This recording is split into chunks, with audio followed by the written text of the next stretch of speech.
PCOS merupakan singkatan dari Polycystic Ovary Syndrome.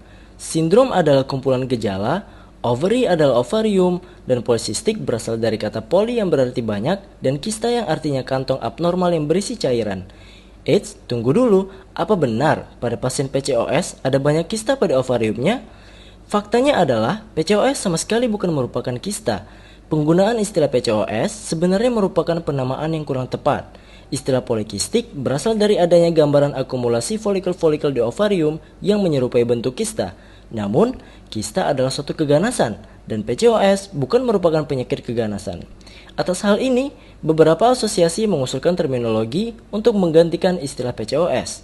Contohnya seperti sindrom XX dan Stein-Leventhal syndrome yang diambil dari nama penemu PCOS yaitu Stein dan Leventhal.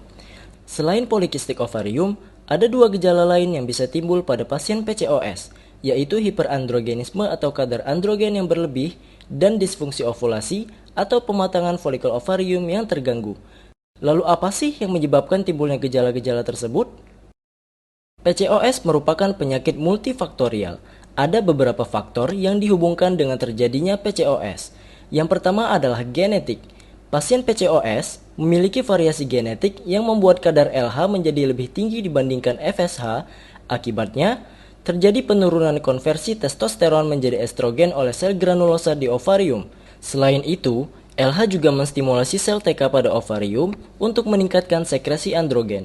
Dua hal inilah yang kemudian akan menimbulkan keadaan hiperandrogen pada pasien PCOS. Selain genetik, faktor lain yang berpengaruh adalah obesitas. Ketika seseorang mengalami obesitas, terjadi penimbunan lemak visceral pada rongga intraperitoneal. Lemak tersebut akan meningkatkan kadar estrogen yang kemudian akan merangsang kelenjar pituitari untuk meningkatkan sekresi LH dan pada akhirnya juga akan membuat pasien mengalami hiperandrogen. Peningkatan resistensi insulin juga ikut berperan dalam perjalanan penyakit PCOS. Peningkatan resistensi insulin dapat menyebabkan penurunan produksi seks hormon binding globulin atau SHBG oleh sel hepatik.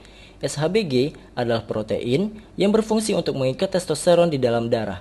Ketika kadar SHBG rendah, kadar testosteron bebas di darah akan meningkat dan menimbulkan hiperandrogen pada pasien. Ditambah lagi, insulin juga ikut menstimulasi sel TK untuk memproduksi androgen. Ketika wanita